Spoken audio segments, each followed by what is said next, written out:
Assalamualaikum warahmatullahi wabarakatuh. Perkenalkan, nama saya Hadi Maulana dengan NIM 17210479 dari kelas 17 4B24.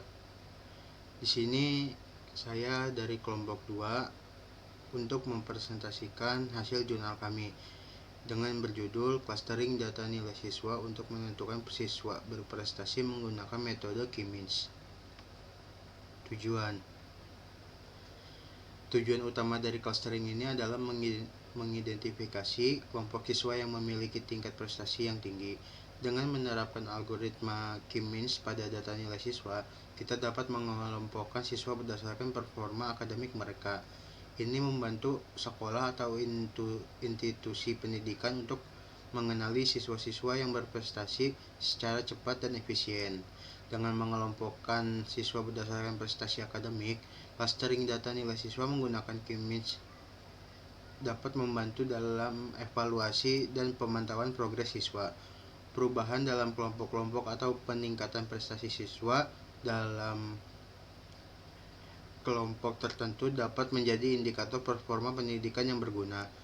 Ini memungkinkan identifikasi dini terhadap siswa yang membutuhkan perhatian tambahan atau bantuan khusus. Metode penelitian. Konsep dasar K-means adalah membagi data menjadi kelompok berdasarkan kesamaan fitur atau atribut tertentu. Setiap kelompok memiliki pusatnya sendiri yang disebut sentroid. Dalam clustering data nilai siswa, langkah pertama adalah memilih fitur atau atribut yang akan digunakan untuk menganalisis dan membagi siswa ke dalam kelompok. Fitur yang dapat dipertimbangkan adalah nilai-nilai mata pelajaran tertentu seperti matematika, bahasa Inggris, sains, dan lain sebagainya. Setelah menentukan jumlah kelompok algoritma, K-means dapat diterapkan pada data nilai siswa. Proses ini melibatkan inisialisasi sentroid awal secara acak, menghitung jarak antara setiap data dengan sentroid, mengelompokkan data ke kelompok terdekat, dan memperbarui posisi sentroid berdasarkan rata-rata dalam kelompok. Setelah melakukan clustering, hasilnya perlu dievaluasi untuk memastikan keberhasilan metode K-means. Beberapa evaluasi yang umum digunakan termasuk pengukuran jarak intra-cluster antara data dengan sentroid dalam kelompok yang sama dan jarak intercluster antara sentroid kelompok yang berbeda. Terima kasih. Baik, perkenalkan nama saya Lutfi Aina Putri dari Prodi Teknologi Informasi kelas 17 4B24 dengan NIM 17210028. Di sini saya akan mempresentasikan mengenai hasil dan pembahasan tentang clustering data siswa untuk menentukan siswa berprestasi menggunakan metode K-means. Nah, yang pertama kita siapkan dulu bahan dan aplikasinya. Di sini di antara yang perlu kita persiapkan adalah file yang sudah berformat XLSX dan juga aplikasi RapidMiner untuk clusteringnya. Nah, untuk tahap pemrosesannya, pastinya yang pertama kita siapkan dulu file yang sudah berformat XLSX, lalu kita buka aplikasi RapidMiner-nya. Kemudian, jika aplikasinya telah terbuka, kita import datanya untuk selanjutnya diproses di aplikasi tersebut. Nah, untuk lebih jelasnya, saya akan mendemonstrasikan langsung mengenai clustering di aplikasi tersebut. Nah, di sini sudah saya siapkan data nilai siswa, calon siswa baru SMP Negeri 1 Cibarusah yang masuk melalui jalur prestasi nilai rapot. Nah, di sini ada kurang lebih 36 siswa. Lalu di sini ada nilai rata-rata semester dari mata pelajaran agama, PKN, Bahasa Indonesia, Matematika, IPA, dan IPS.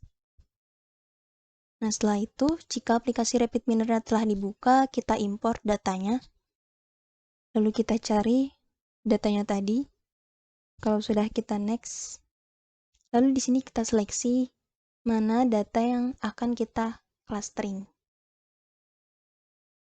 Jika sudah klik next, nah kemudian di bagian nama kita ubah role-nya ke role label. Dan untuk nilai-nilainya kita rubah ke tipe integer.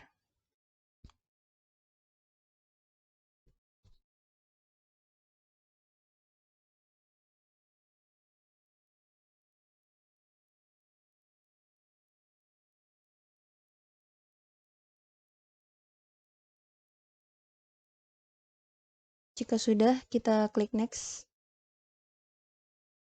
Kemudian kita pilih di mana lokasinya ingin disimpan, lalu kita klik finish.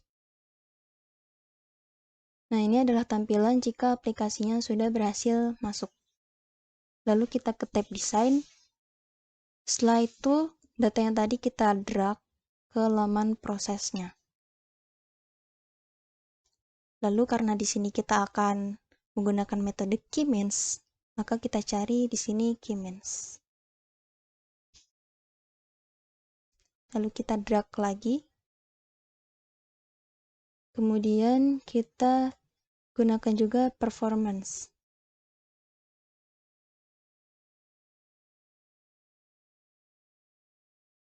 Di sini kita menggunakan performance yang cluster distance performance. Nah, jika sudah, kita ke clusteringnya dulu. Kita ubah K-nya jadi 6, karena variabel tadi ada 6. Kemudian di performance-nya kita checklist di bagian normalize dan maximize. Jika sudah, kita hubungkan semuanya.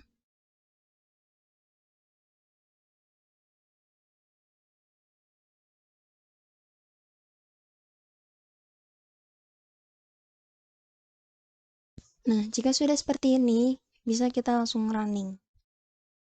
Nah, ini adalah tampilannya.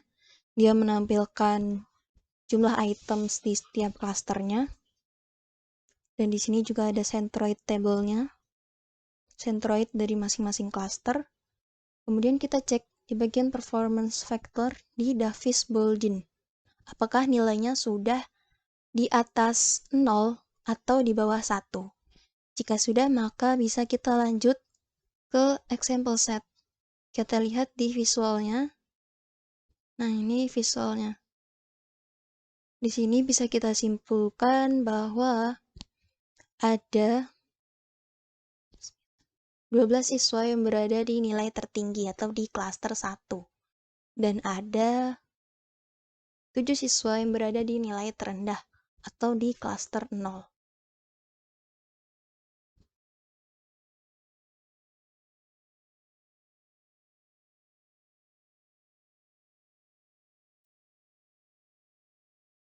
Nah, maka dari itu kesimpulannya adalah ternyata metode key means dapat digunakan untuk mencari nilai tertinggi dari siswa-siswa yang tadi sudah ada di data itu. Sekian presentasi dari kami, kurang dan lebihnya mohon dimaafkan. Terima kasih. Wassalamualaikum warahmatullahi wabarakatuh.